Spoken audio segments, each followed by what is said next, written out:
In the winter of 1879, city inspectors were at last permitted to examine the restricted files of Pittsburgh's St. Thomas Hospital, and what they found would cast a long shadow over the medical profession for years to come. Over a span of 23 years, 67 individuals had been admitted to the hospital's so-called Divine Healing Ward. Not a single person survived their stay. Each certificate of death bore the same unusual remark: cowed by God during sacred treatment.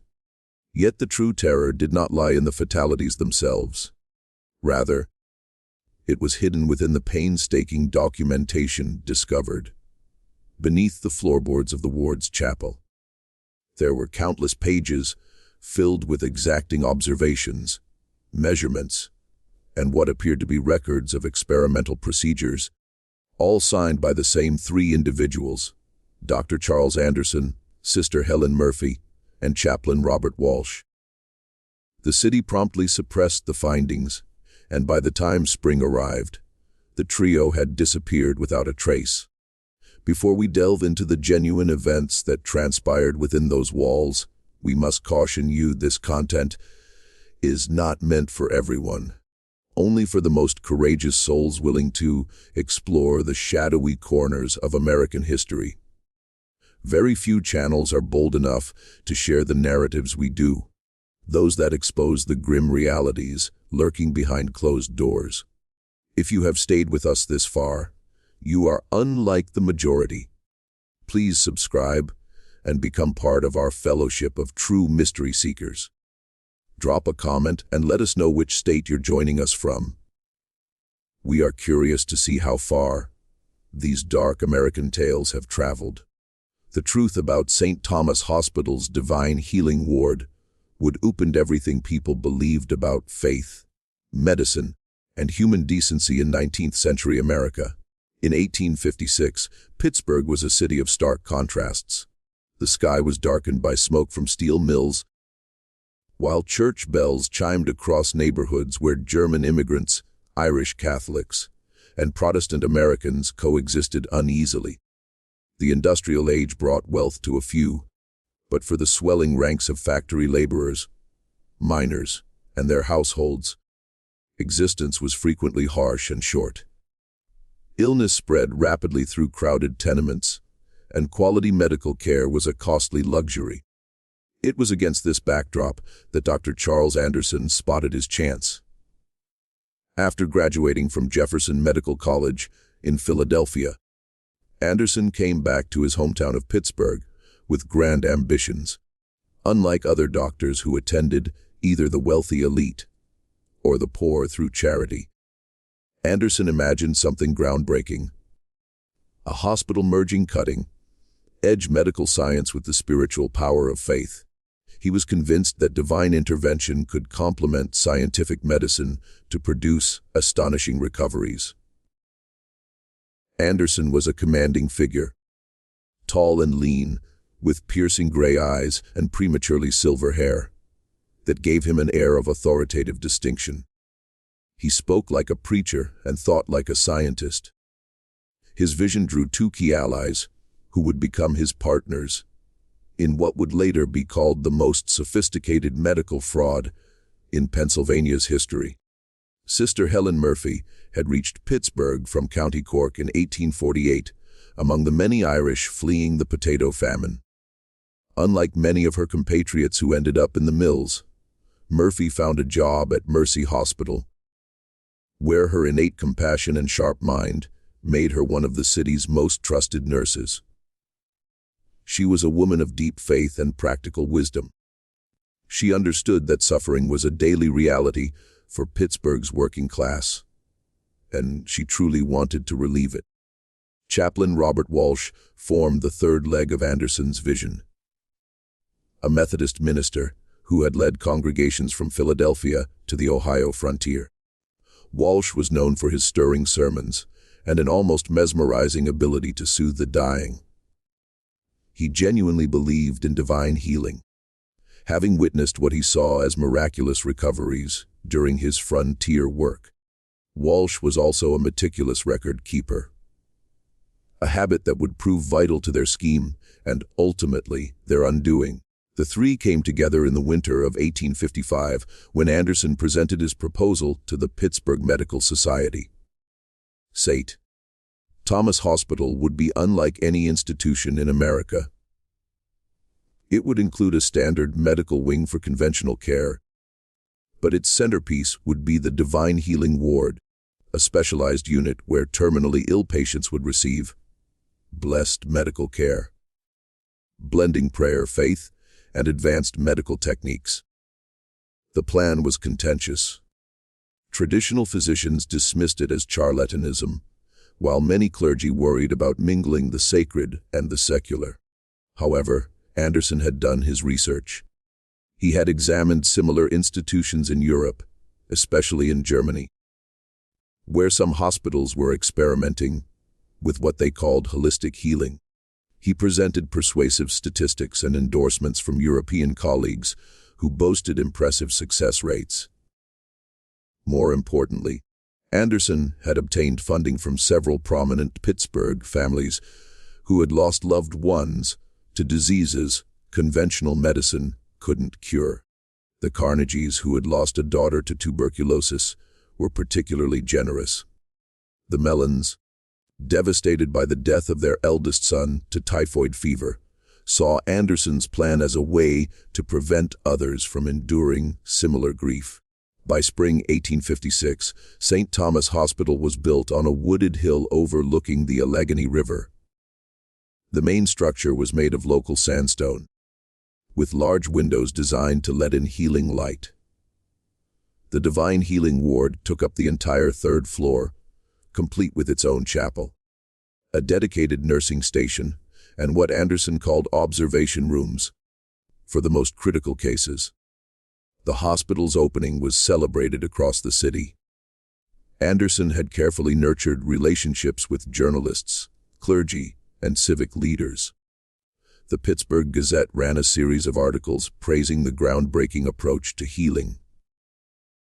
Local ministers, despite early doubts, had been won over by Walsh's eloquent explanations of how prayer and medicine could work together in God's service. But from the beginning, aspects of the Divine Healing Ward remained hidden. The observation rooms were accessible only to Anderson, Murphy, and Walsh. Supplies for the ward were ordered separately from the main hospital, and records were kept in a private filing system that no one else could view. Most unusually, families of patients in the Divine Healing Ward were required to sign detailed legal documents giving the hospital full authority over treatment decisions and bearing visits during sacred healing periods. These restrictions were justified as necessary for preserving the spiritual environment required for divine healing. Families were told that worldly concerns and emotional ties could interfere with God's work. They were assured that their loved ones were receiving the most advanced care available, guided by both medical knowledge and divine wisdom. The ward's first patient was Margaret O'Brien, a seamstress from the Irish district diagnosed with advanced consumption. She was 34 years old, a mother of 3 young children, and had been given less than a month to live by her previous doctor. Her husband Patrick, a steelworker, had exhausted the family's savings on medical bills, with no change in his wife's condition. When he learned about the Divine Healing Ward, he viewed it as Margaret's only hope. Margaret was admitted on June 15, 1856, with great ceremony. Anderson personally examined her, while Walsh led the family in prayer, and Murphy promised Margaret would have round-the-clock care. The family was informed that the healing process would require complete spiritual focus, and that visits would be restricted to avoid interfering with the divine work underway. What actually happened to Margaret O'Brien in those first days would not come to light for over 2 decades. But according to the hidden records later unearthed beneath the chapel floor, her treatment started immediately upon admission and bore no resemblance to anything that could be called healing. The morning of June 22, 1856, started like any other in the Divine Healing Ward, with prayers at dawn and the soft sound of hymns echoing through the corridors. But by evening, something had irrevocably changed on the third floor of St. Thomas Hospital. Margaret O'Brien, admitted with consumption just 1 week earlier, was discovered dead in her bed during morning rounds. The official cause was listed as respiratory failure due to advanced consumption, occurring during divine healing prayer. However, the circumstances of her death would set a pattern that would repeat 66 more times over the next 23 years. Sister Murphy found the body at 6:30 a.m., while making her usual rounds with morning medications. Margaret lay peacefully in bed, her hands folded as if in prayer, her face bearing an expression Murphy would later describe to grieving families as divine serenity. There were no signs of a struggle, no hint of pain or distress. It was, Murphy told Patrick O'Brien when he arrived that afternoon, exactly what one would expect from a soul called home to God. But what Patrick O'Brien wasn't told was that Margaret had been moved to one of the observation rooms 3 days earlier. These rooms, at the far end of the ward, were reachable only through a corridor, requiring a special key held by Anderson, Murphy, and Walsh. The rooms were soundproofed, supposedly to ensure absolute quiet for prayer and meditation. They contained not just beds, but also what Anderson called therapeutic apparatus. Devices, he claimed, could gauge the spiritual energy of healing prayer. The hidden records would later show that Margaret's treatment in the observation room was unlike anything seen in conventional medicine. Detailed measurements of her pulse, temperature, and breathing were taken every 2 hours. She was given experimental drugs that Anderson had obtained through correspondence with European doctors. Most disturbingly, the records contained precise notes on how her body responded to different substances, including several known to be toxic, in large doses. The entry for June 21, 1856, written in Anderson's meticulous hand, read, "Subject MO showing expected respiratory depression following administration of preparation number 7. Pulse weak but regular. Notable absence of pain response. Recommend continued observation through night cycle. RW to maintain vigil and document any changes."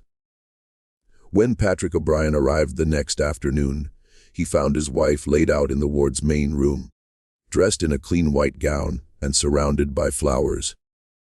Anderson met him with solemn dignity, explaining Margaret had passed peacefully in her sleep after a night of especially intense prayer. Walsh stood beside him, offering scriptural comfort about the divine plan and the blessed nature of those called home during sacred healing. The family was told Margaret's body had been prepared for burial according to the hospital's spiritual protocols. She had been bathed in blessed water and dressed in garments prayed over by the hospital's clergy. This preparation, they were told, was part of the hospital's commitment to honoring the divine nature of the healing process, even when God chose to call a soul home rather than restore earthly health. What the family didn't know was that Margaret's body had undergone a thorough post-mortem examination in the hospital's basement. The records described in clinical detail the effects of experimental drugs on her organs, the progression of her disease, and the precise mechanism of her death. These findings were carefully catalogued and added to Anderson's research files. The funeral was held at St. Patrick's Church, with Walsh delivering a moving eulogy about Margaret's faith and the mysterious ways of divine healing. The community mourned the loss of a young mother, but they also celebrated what they saw as the hospital's compassionate attempt to offer hope where conventional medicine had failed. Donations poured in from families moved by the hospital's mission, and several other terminal patients requested admission to the divine healing ward. But not everyone accepted the official story. Dr. James Mitchell, a Scottish physician practicing in Pittsburgh for 15 years, had known Margaret O'Brien through his work at the Free Clinic in the Irish district. He had examined her just 2 weeks before her admission to St. Thomas Hospital and had been surprised by her relatively stable condition. While her consumption was indeed advanced, Mitchell had expected her to live several more months, possibly longer, with proper care. Mitchell's suspicions deepened when he tried to review Margaret's medical records. Anderson politely, but firmly refused to share the files, explaining that records of the Divine Healing Ward were confidential due to their spiritual nature. The healing process, Anderson said, involved not just medical observations, but spiritual insights and prayer records, sacred to the hospital's mission. The confrontation between Mitchell and Anderson took place in the hospital's main office on July 3, 1856. Mitchell, a man known for his bluntness, demanded to know what treatments Margaret had received and why her condition had deteriorated so quickly. Anderson, keeping his calm, explained, "Divine healing works differently from conventional medicine. Sometimes," he said, "God chooses to call a soul home as part of a larger plan that mortal minds cannot comprehend." "She was my patient for over a year," Mitchell argued, his Scottish accent thick with emotion. "I know her condition, and I know what consumption looks like in its final stages. Something about this death doesn't fit the natural progression of her disease." Anderson's response was measured but firm. "Dr. Mitchell, I understand your concern, but you must remember we are dealing with forces beyond conventional medical understanding. The Divine Healing Ward operates according to principles that combine medical science with spiritual intervention. The results cannot always be explained by purely secular medicine." Sister Murphy, present for the conversation, added her own observations. "I was with Margaret in her final hours," she said softly. "She was at peace, Doctor. She spoke of visions of her mother calling her home.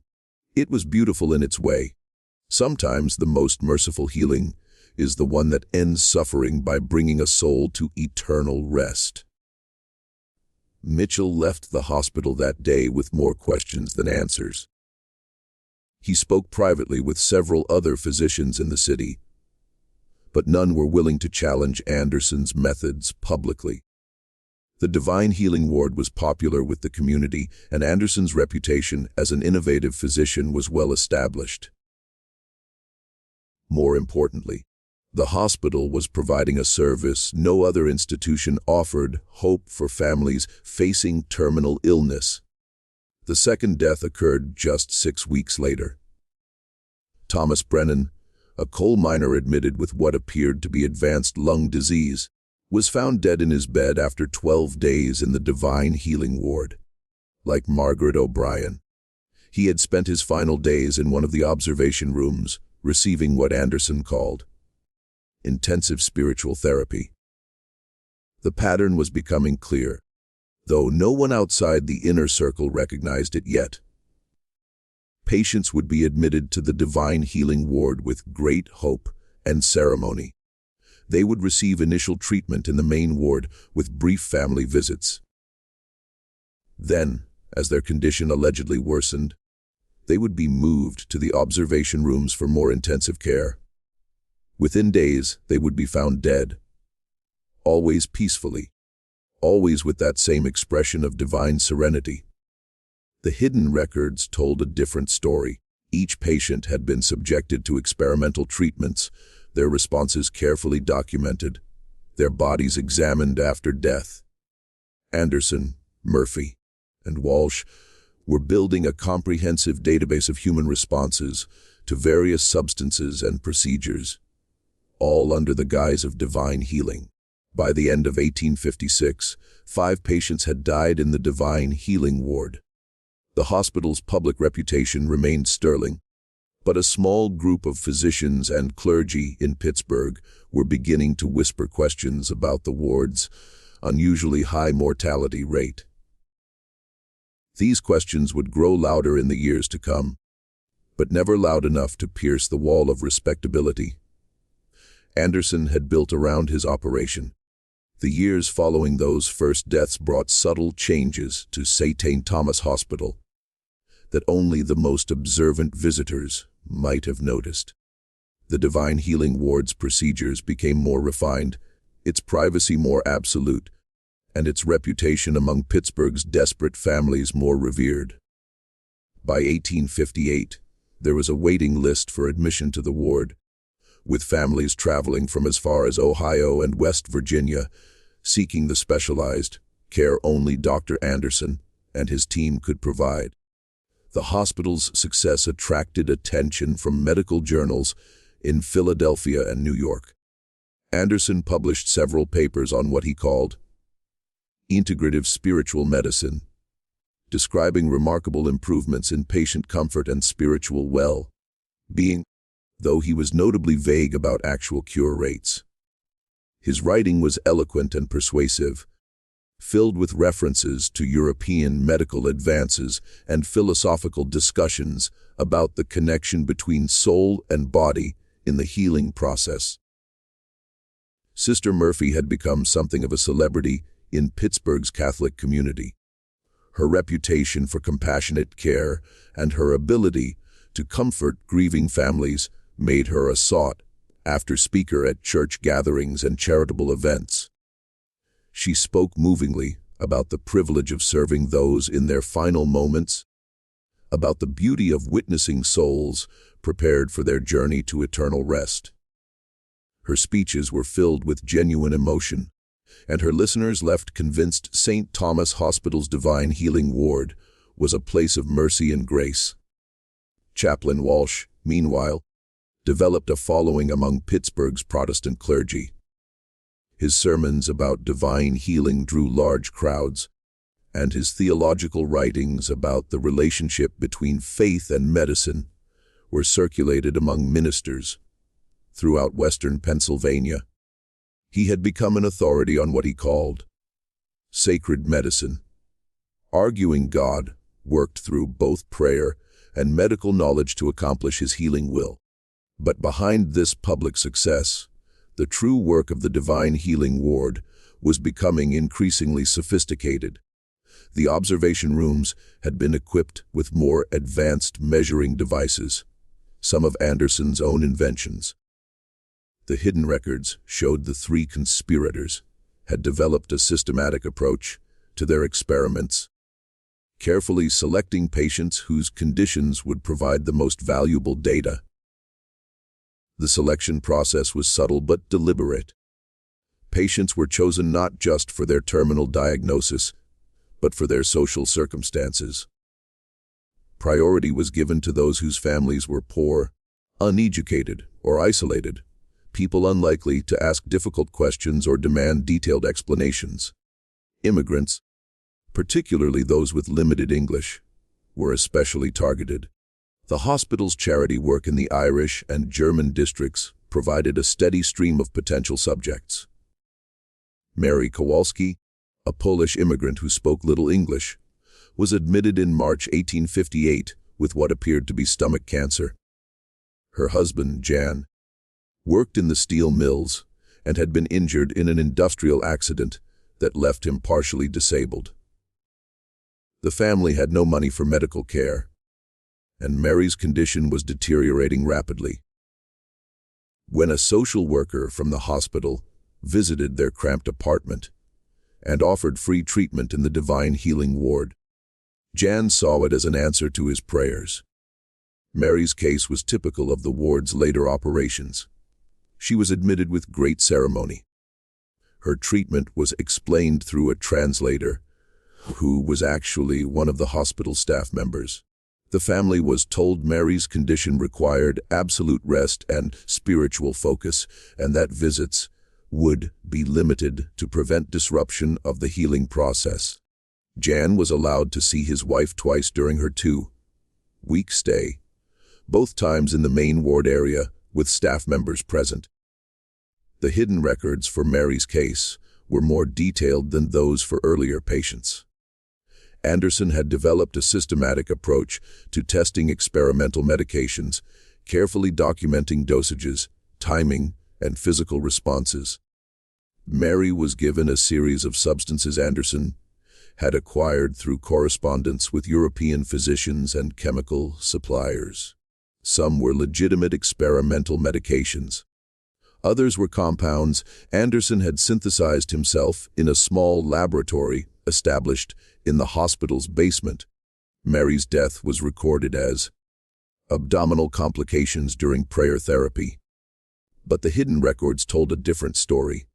She had been subjected to increasingly aggressive treatments as her condition worsened, with Anderson apparently using her deteriorating health as an opportunity to test the limits of human endurance.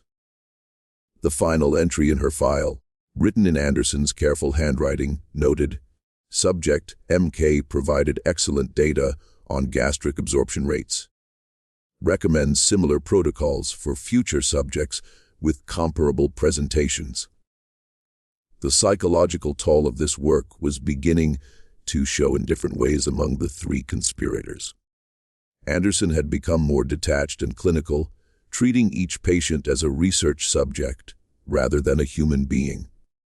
His private journals, later discovered along with the medical records, revealed a man increasingly obsessed with the scientific value of his work and convinced that the knowledge he was gaining justified the means used to acquire it.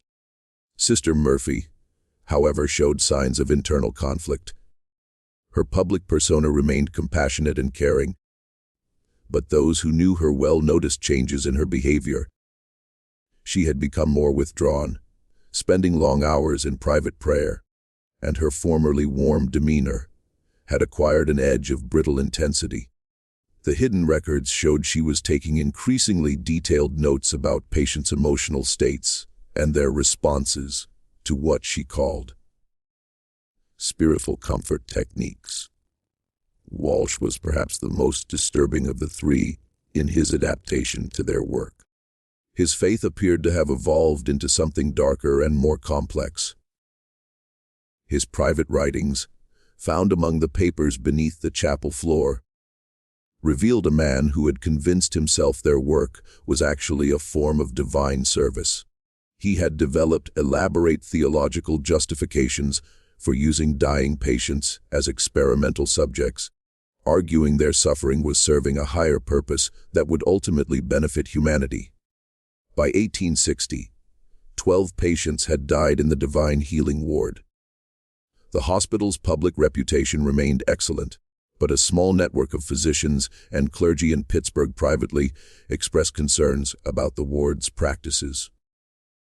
Dr. Mitchell, who had questioned Margaret O'Brien's death, continued to raise questions about the ward's methods, though he was careful to avoid direct accusations. The concerns reached a crescendo in late 1860 when Dr. Heinrich Zimmermann, a German physician recently arrived in Pittsburgh, attempted to visit a patient in the Divine Healing Ward.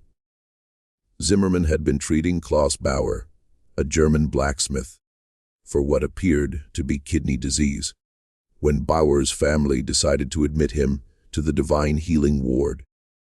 Zimmermann requested permission to continue monitoring his patient's condition. Anderson's refusal to allow Zimmermann access to Bauer led to a heated confrontation in the hospital's main lobby. Zimmermann, speaking in heavily accented English, demanded to know why a fellow physician was being denied the opportunity to observe his patient's care. Anderson, maintaining diplomatic composure, explained, "The Divine Healing Ward operates according to specialized protocols requiring absolute privacy and spiritual focus. This is not medical practice," Zimmermann declared, his voice carrying throughout the lobby. "This is hiding behind religion to avoid scrutiny. I have been a physician for 20 years, and I have never seen such secrecy in a place of healing." The confrontation, might have led to a formal investigation, but external events intervened. The Civil War erupted in 1861, and Pittsburgh's medical community was consumed with treating wounded soldiers and dealing with the massive disruption to civilian life. Dr. Zimmerman enlisted as a military surgeon and left the city, taking his concerns about the Divine Healing Ward with him. The war years provided perfect cover for the ward's operations. The hospital's main floors were converted to treat wounded soldiers, and the Divine Healing Ward was presented as a specialized facility for civilians with conditions that couldn't be treated in the military wards. The chaos of wartime made it easy to maintain the secrecy Anderson, Murphy, and Walsh required. But the war also brought new opportunities. Wounded soldiers expected to die from their injuries were sometimes quietly transferred to the Divine Healing Ward for what was described as spiritual comfort in their final hours. The hidden records showed these soldiers became subjects for experiments related to trauma, blood loss, and the effects of various pain medications. The most chilling aspect of the war years was the expansion of the operation. Anderson began corresponding with physicians in other cities, sharing his research findings and offering to provide detailed protocols for similar programs. The hidden records contained letters from doctors in Baltimore, Richmond, and even New York expressing interest in Anderson's methods and requesting information about establishing their own spiritual healing programs. By 1865, when the war ended, 28 patients had died in the Divine Healing Ward. The hospital's reputation had never been higher, and Anderson had become recognized as one of the foremost authorities on spiritual medicine in America. But the foundation of their operation was beginning to show cracks that would eventually lead to their downfall. The first sign of trouble came from an unexpected source. Father Patrick O'Malley, the priest who had conducted funeral services for many of the ward's patients, began to notice disturbing patterns in the bodies he was preparing for burial. Too many of the deceased showed signs of what appeared to be medical procedures inconsistent with the spiritual healing they had supposedly received. O'Malley's concerns were shared with Bishop James Walsh, no relation to Chaplain Walsh, who decided to conduct a quiet investigation into the hospital's practices. The bishop's inquiry would prove to be the beginning of the end for the Divine Healing Ward, though it would take more than a decade for the full truth to emerge. The bishop's investigation began in the autumn of 1865, conducted with the discretion the Catholic Church had perfected over centuries of navigating sensitive situations. Bishop James Walsh was a careful man who understood that accusations against a respected medical institution required irrefutable evidence. He assigned Father O'Malley to document his observations more systematically while also reaching out to other clergy who had conducted funeral services for patients from the Divine Healing Ward. What they discovered was a pattern of physical evidence contradicting the hospital's claims about spiritual healing. Too many bodies showed signs of needle marks, surgical incisions, and other medical interventions inconsistent with prayer-based treatment. Most disturbing were cases where patients had apparently died from causes unrelated to their original illnesses. Deaths suggesting experimentation rather than natural disease progression. Father O'Malley's private journal, later discovered in the church archives, contained detailed observations. The Murphy woman, he wrote, referring to Bridget Murphy, no relation to Sister Murphy, who died in 1864, showed evidence of multiple puncture wounds on her arms and torso. When I asked Sister Murphy about these marks, she explained they were from spiritual therapy needles, used to channel healing energy. But the pattern and depth of these wounds suggested something far more invasive than any spiritual practice I have witnessed. The investigation expanded in 1866, when Dr. Samuel Clark, a young physician recently completing his studies at Harvard Medical School, joined the staff at St. Thomas Hospital. Clark was assigned to work in the general medical wards, but his proximity to the Divine Healing Ward gave him opportunities to observe the operation that outsiders never had. Clark was immediately struck by unusual protocols surrounding the ward. Medical supplies were ordered separately. Patient records were kept in a locked filing system, and nursing staff who worked in the ward were forbidden from discussing their duties with other hospital personnel. Most suspicious was the fact that the ward's mortality rate was exactly 100%. Every patient admitted died, despite the hospital's claims about miraculous healing. Clark's medical training taught him to think scientifically about disease and treatment. He began keeping private records of observations about the Divine Healing Ward, noting patterns in patient admissions, duration of stays, and circumstances of death. His notes, written in a coded system developed during his medical studies, would later provide crucial evidence about the ward's operations. The breakthrough came in early 1867 when Clark managed to gain access to one of the observation rooms during a night shift. Anderson, Murphy, and Walsh were attending a medical conference in Philadelphia, and the hospital's regular security procedures were more relaxed than usual. Clark used his master key to enter the restricted area of the ward, ostensibly to check on a patient moved there the previous day. What he found in the observation room shattered his understanding of what was happening in the Divine Healing Ward. The room contained not just a bed for patient care, but an extensive array of medical instruments, measuring devices, and what appeared to be experimental apparatus. There were vials of various substances, some labeled with chemical formulas Clark didn't recognize, others marked only with numerical codes. The patient in the room was Thomas Kowalski, a Polish immigrant admitted with what appeared to be tuberculosis. But the man Clark found was barely conscious, showing signs of severe drug intoxication.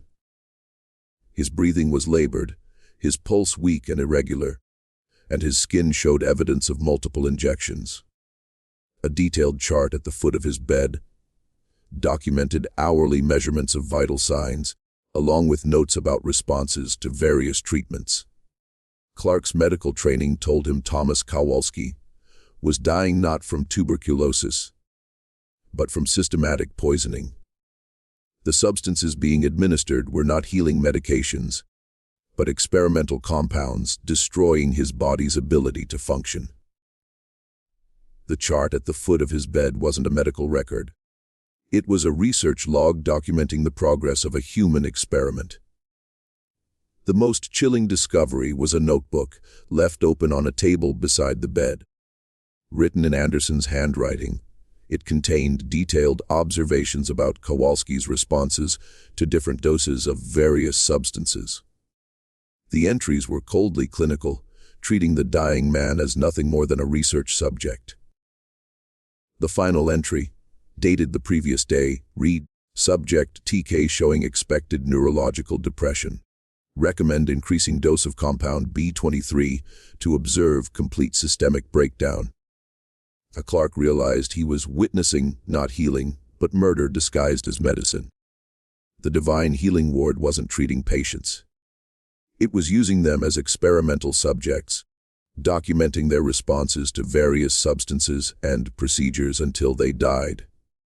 The spiritual healing was an elaborate cover story designed to prevent scrutiny of systematic human experimentation. The young physician faced an impossible choice.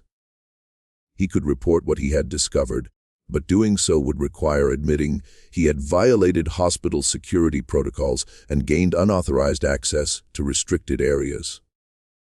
Anderson, Murphy, and Walsh were respected members of the medical community, while Clark was a recent graduate with no established reputation. His accusations would likely be dismissed as fantasies of an inexperienced physician seeking attention. Clark decided to continue his investigation, gathering more evidence before making accusations. He began paying closer attention to the ward's operations, documenting patterns in patient admissions and deaths. He also started building relationships with other hospital staff, hoping to find allies who might have observed suspicious activities. His efforts led to a connection with Margaret Flanagan, a young Irish woman who worked as a cleaning girl in the hospital. Margaret had been assigned to clean the Divine Healing ward during night shifts, and she had observed activities that troubled her deeply. She had seen patients move to observation rooms when they appeared to be getting better, not worse. She had witnessed Anderson, Murphy, and Walsh conducting procedures that looked nothing like prayer or spiritual healing. Margaret's observations were limited by her education and position in the hospital hierarchy, but her instincts told her something terrible was happening. She had tried raising concerns with her supervisor, but was told the spiritual healing process was beyond the understanding of uneducated workers, and her job was to clean, not observe or question. The connection between Clark and Margaret proved crucial to understanding the full scope of the operation. Margaret's access to the ward during night shifts provided opportunities to observe activities hidden from other staff. Clark's medical knowledge allowed him to interpret what Margaret saw and understand the significance of equipment and procedures she described.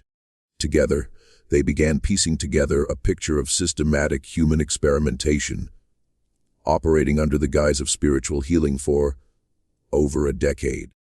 The observation rooms were actually laboratories where terminal patients were used as test subjects for experimental medications and procedures. The detailed records kept by Anderson, Murphy, and Walsh weren't spiritual journals. They were scientific data documenting the effects of various substances on human subjects. The motivation behind the operation was becoming clear. Anderson's correspondence with European physicians wasn't just about sharing knowledge. It was about selling research data. Experimental results gathered from the Divine Healing ward were compiled into reports sold to pharmaceutical companies and medical institutions in Europe and America.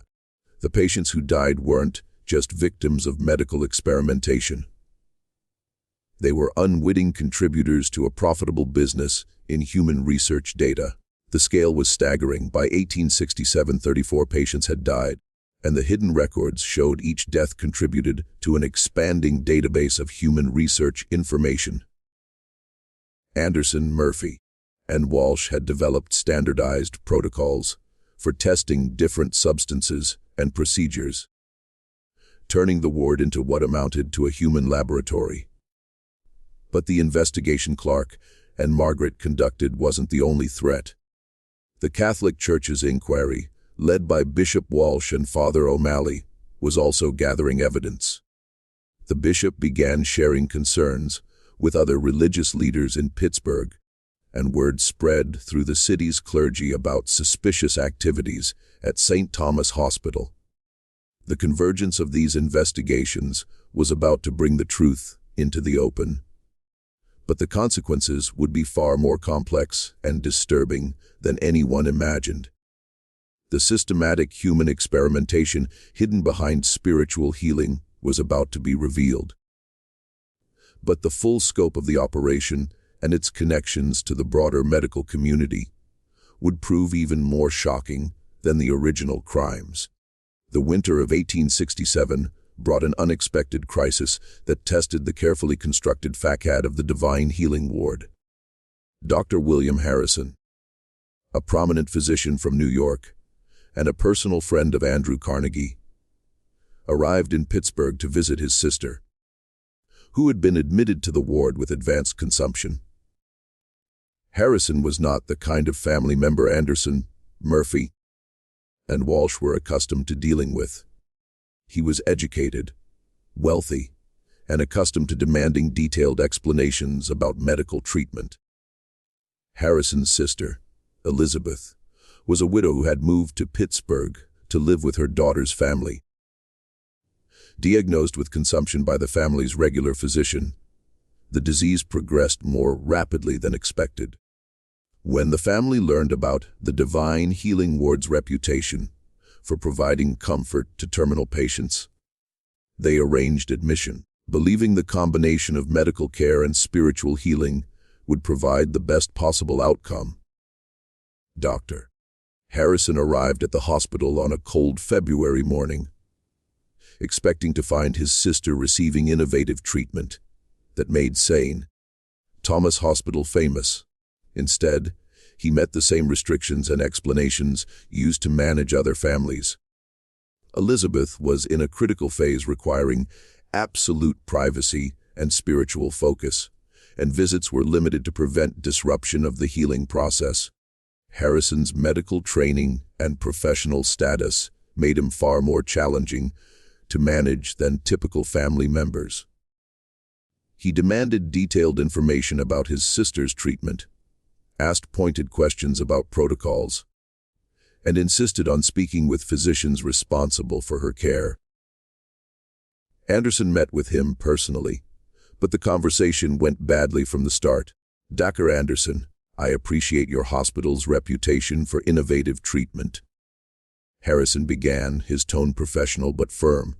"However, I am concerned about the restrictions on family visits.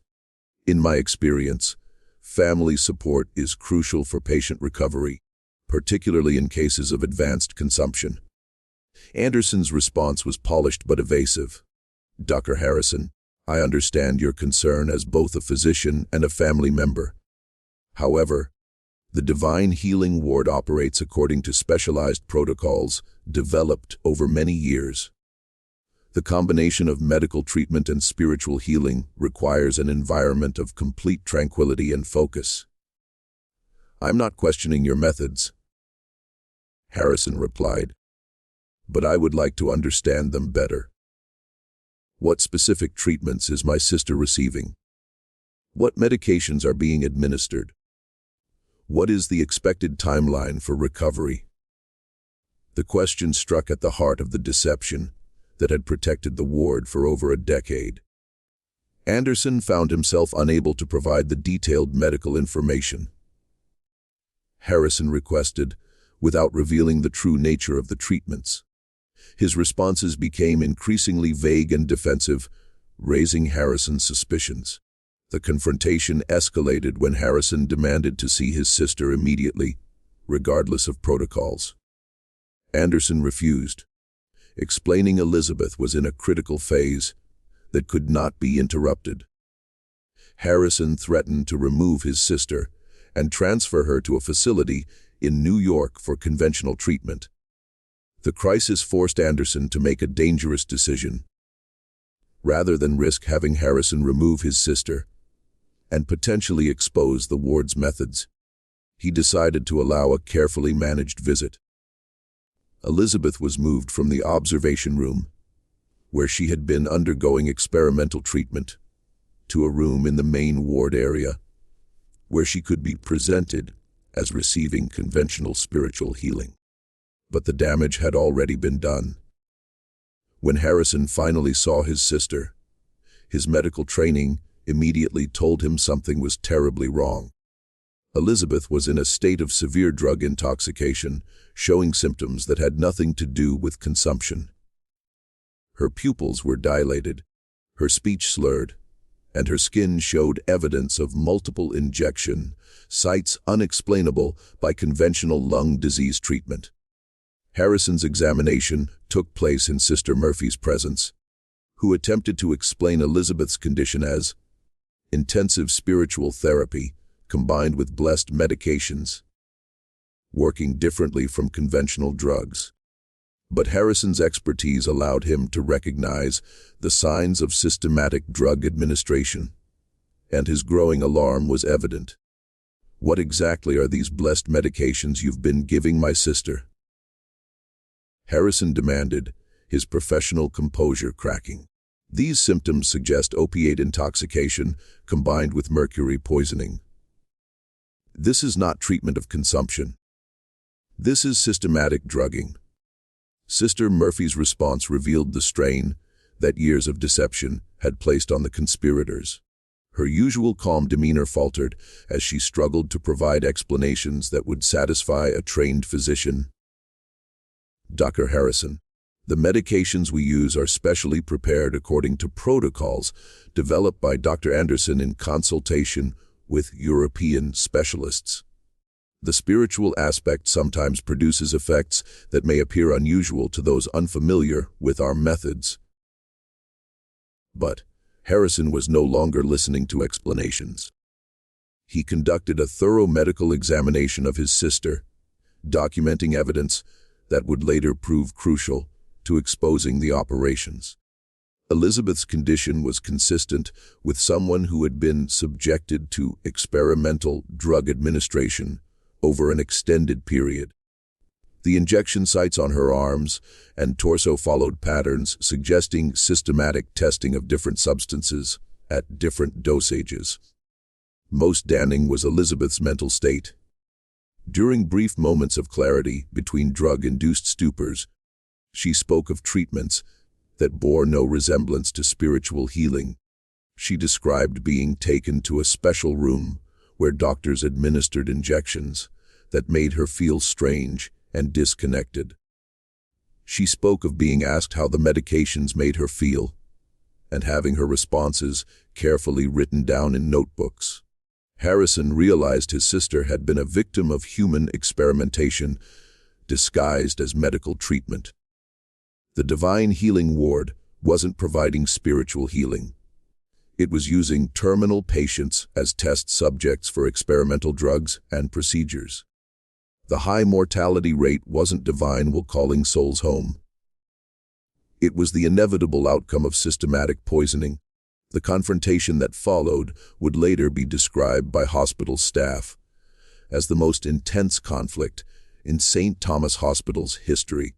Harrison demanded immediate access to his sister's medical records, threatened to involve the police, and vowed to expose the practices to the medical community. Anderson, realizing the operation was in immediate danger of exposure, made a decision that proved his fatal mistake. Instead of allowing Harrison to remove his sister and potentially expose the operations, Anderson decided to silence the threat permanently.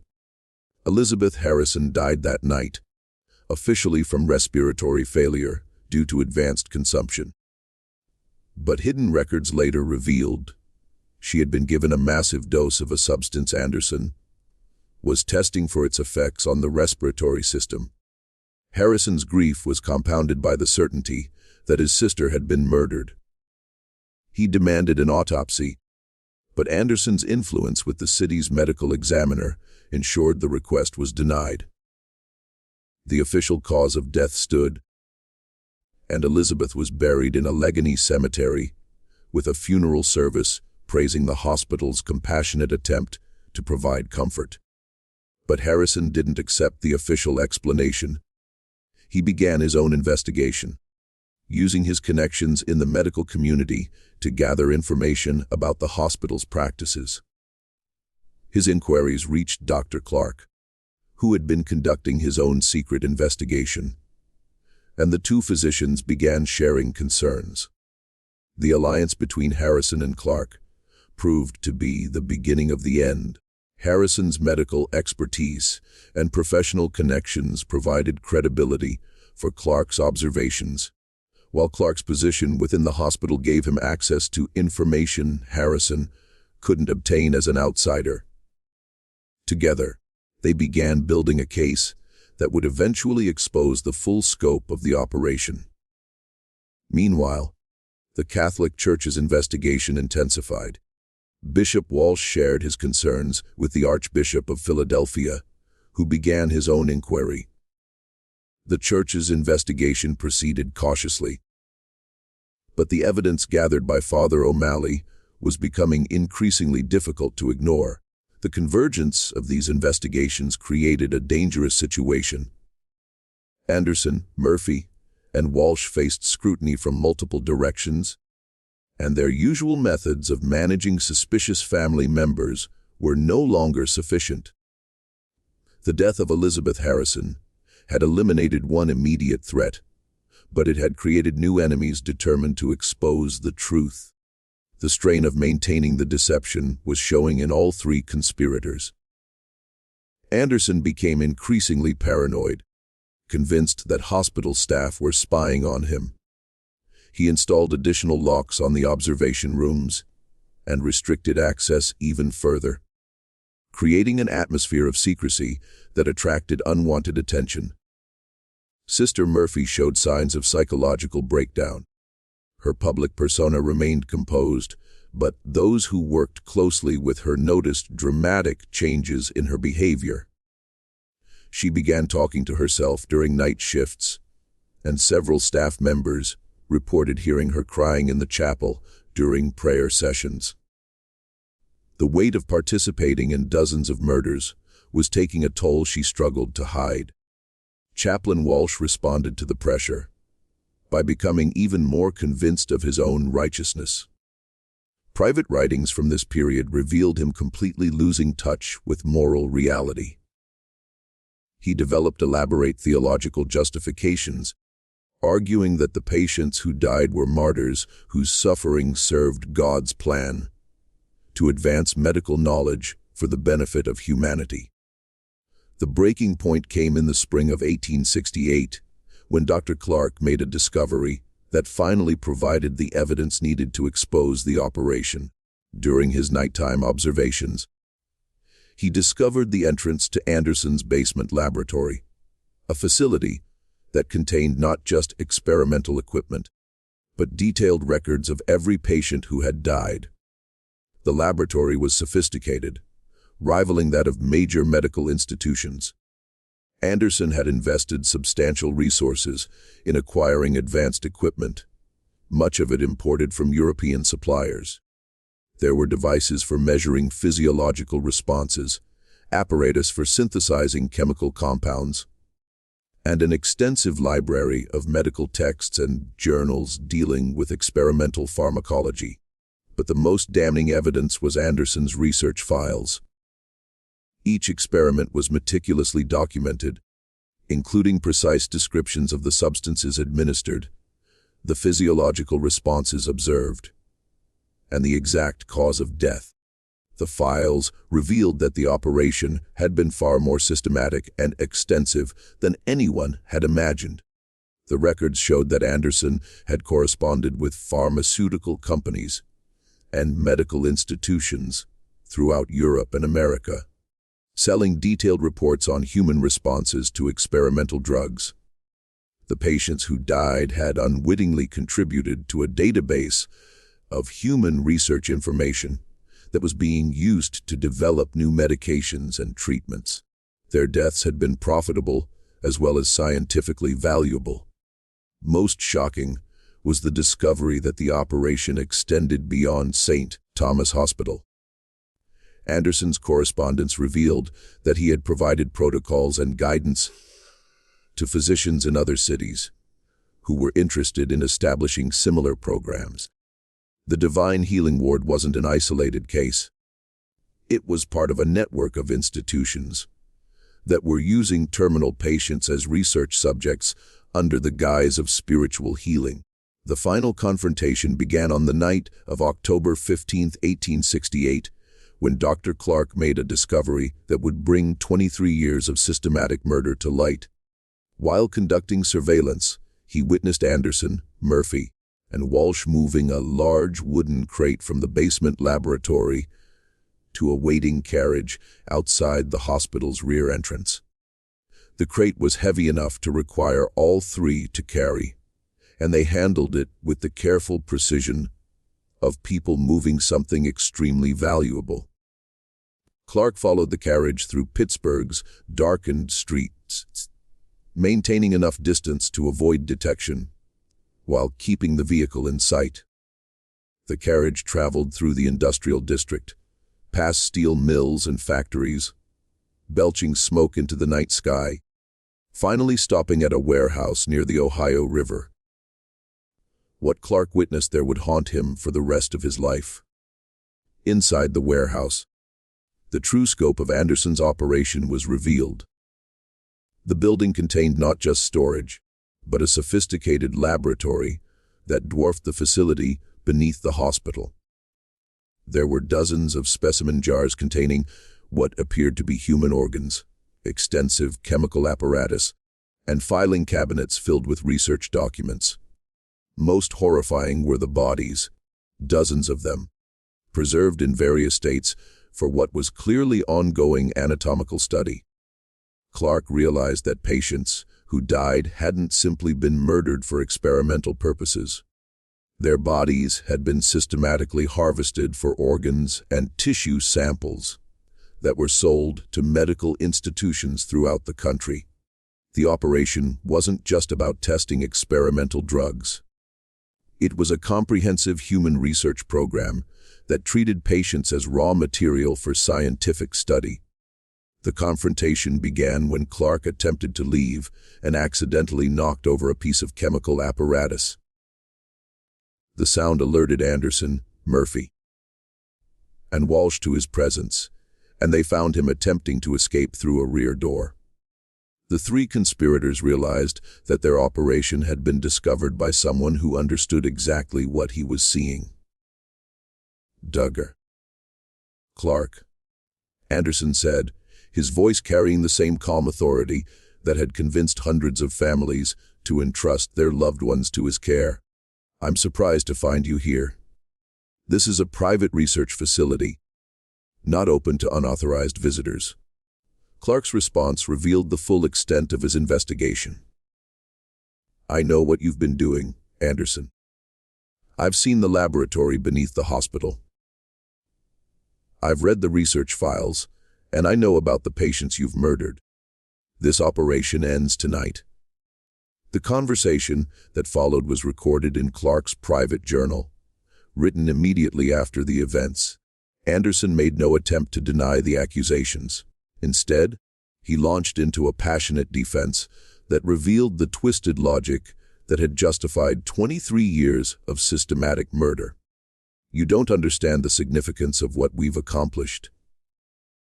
Anderson argued, the knowledge we've gained has advanced medical science by decades. The medications and treatments developed from our data will save thousands of lives. These patients were dying anyway. We simply ensured that their deaths served a greater purpose. Sister Murphy's response was even more chilling. Those people came seeking spiritual healing, and they found it. We provided the ultimate healing, release from earthly suffering, and the privilege of contributing to God's plan to advance human knowledge. Their sacrifice was beautiful in its way. The chaplain Walsh offered the most disturbing justification. The divine plan works through human instruments. Dr. Clark, we were chosen to conduct sacred work, to gather the knowledge God intends humanity to possess. Every patient who died was a willing participant in a holy mission that transcends earthly understanding. Clark realized he was dealing with three people who had completely lost touch with moral reality. Years of justifying murder as medical research and spiritual service had created a psychological framework that allowed them to view their victims as willing participants in a noble cause. They genuinely believed they were serving both science and God through systematic killing. The confrontation escalated when Clark attempted to leave to report his discoveries to the authorities. Anderson, realizing that exposure was inevitable, made the decision that would finally bring the operation to light. Instead of attempting to silence Clark, he chose to destroy the evidence that could be used against them. Anderson began systematically destroying the research files, pouring chemical accelerants over the documents and specimens that represented decades of work. The fire that resulted would not only destroy the evidence, but would also alert the Pittsburgh Fire Department and police to the existence of the warehouse and its contents. But Anderson made a fatal miscalculation. In his haste to destroy the evidence, he forgot about the research files hidden beneath the chapel floor at St. Thomas Hospital. Those documents, along with the laboratory equipment in the hospital's basement, would provide all the evidence needed to expose the full scope of the operation. The warehouse fire brought investigators to the scene within hours. What they found in the partially destroyed facility was enough to launch a comprehensive investigation into St. Thomas Hospital and the Divine Healing Ward. The preserved bodies, research equipment, and partially burned documents told a story of systematic human experimentation that shocked even the most experienced investigators. Dr. Harrison, who had been contacted by Clark earlier that evening, arrived as the investigation was beginning. The evidence he found confirmed his worstest suspicions about his sister's death and provided the proof needed to expose the operation to the medical community and the press. The investigation that followed would reveal the true scope of the operation. 67 patients had died over 23 years, each a victim of systematic experimentation hidden behind a facade of spiritual healing. The research data gathered from the murders had been sold to pharmaceutical companies and medical institutions throughout the world, generating substantial profits. But the most shocking revelations were still to come. The investigation would uncover evidence that the operation extended far beyond St. Thomas Hospital, involving a network of physicians and institutions that were conducting similar experiments under various covers throughout the United States and Europe.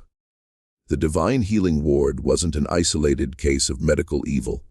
It was part of a systematic program of human experimentation that had been operating for decades.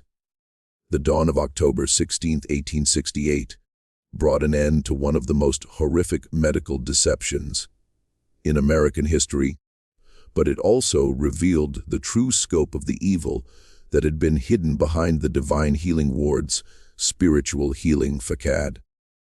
As Pittsburgh police and federal investigators combed through the evidence found at the warehouse and the hospital, the full magnitude of Anderson, Murphy, and Walsh's crimes became clear. The hidden research files discovered beneath the chapel floor contained meticulous documentation of every patient who had died. Each file included detailed medical histories, experimental protocols, physiological observations, and post-mortem findings. The records revealed that the 67 deaths were not random murders, but part of a systematic research program designed to test the limits of human endurance and gather data on experimental medications and procedures. Most damning were the financial records that revealed the operation's true motivation. Anderson had sold research reports to pharmaceutical companies in Germany, France, and England, earning substantial sums for detailed documentation of human responses to experimental drugs. The patients who died had unknowingly contributed to the development of medications that were being used throughout the world. Their suffering had been transformed into profit for their killers. The investigation also revealed a sophisticated network that supported the operation. Anderson had corresponded with physicians in Baltimore, Richmond, New York, and London, sharing his protocols and providing guidance for establishing similar programs. The Divine Healing Ward wasn't an isolated case. It was the flagship operation of a larger network that was conducting human research under various covers throughout the medical world. Sister Murphy was found dead in her quarters on the morning of October 17, apparently having taken her own life with the same substances used to kill her patients. Her suicide note, written in careful handwriting, revealed the psychological toll that years of participating in systematic murder had taken on her conscience.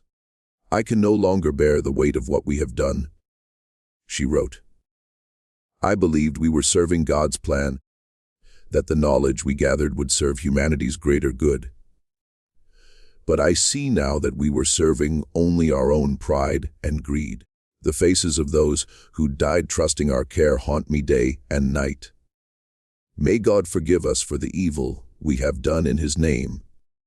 Chaplain Walsh was arrested at his home in Pittsburgh's Presbyterian District, where investigators found extensive theological writings that revealed how he had justified the murders as divine service. His personal library contained detailed studies of religious martyrdom and sacrifice, along with elaborate theological arguments that attempted to prove the victims were willing participants in God's plan to advance human knowledge. During his interrogation, Walsh showed no remorse, maintaining that he and his co-conspirators had been divinely chosen to conduct their research. We were instruments of divine will, he insisted. The knowledge we gathered will benefit humanity for generations. Those who died have achieved immortality through their contribution to medical science. Dr. Anderson vanished on the night of the warehouse fire and was never seen again. Some investigators believed he died in the blaze, while others suspected he had escaped to continue his work elsewhere. His correspondence with European physicians suggested that he had prepared escape routes and alternative identities that would allow him to continue his research in other locations. The search for Anderson led investigators to discover the full extent of the network he had created. Physicians in 6 different cities were found to be conducting similar experiments under various covers, from spiritual healing programs to experimental charity clinics. The investigation expanded to involve federal authorities and international law enforcement agencies, revealing a systematic exploitation of terminal patients for medical research that was far more widespread than anyone had imagined. The families of the 67 victims faced the devastating realization that their loved ones had not died peacefully during spiritual healing, but had been systematically murdered as part of a profitable research program. Patrick O'Brien, whose wife Margaret had been the first victim in 1856, led the families in demanding justice and compensation. "They told us our loved ones were in God's hands," O'Brien said at a public meeting at St. Patrick's Church. "But they were actually in the hands of devils who were using their suffering to make money. We trusted them with our most precious treasures, and they turned that trust into profit and pain." The legal proceedings that followed were complex and lengthy. Chaplain Walsh was convicted on multiple counts of murder and sentenced to life imprisonment, though he died in prison 2 years later, apparently from natural causes. Several physicians who were part of Anderson's network faced various charges, though some fled the country before they could be arrested.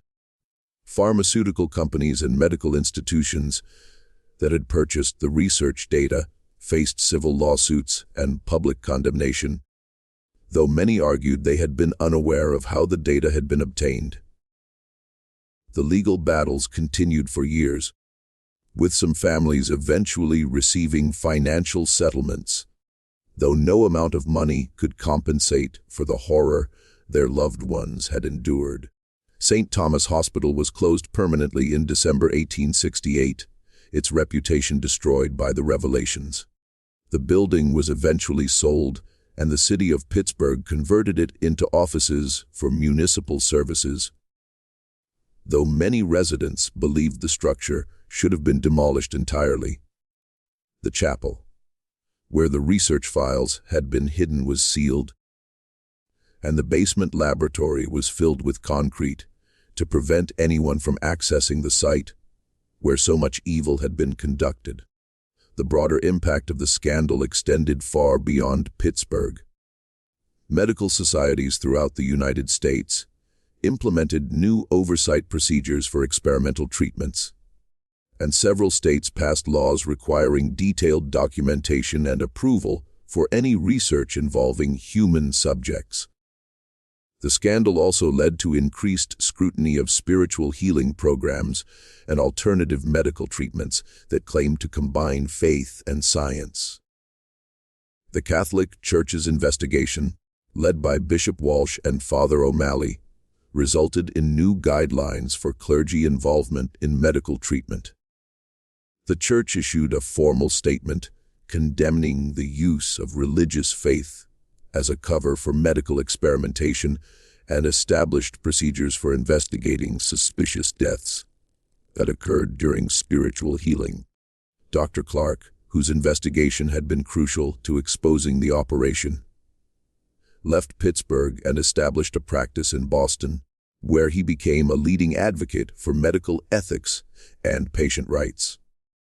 His writings about the scandal were published in medical journals throughout the world and helped to establish the ethical frameworks that guide medical research today.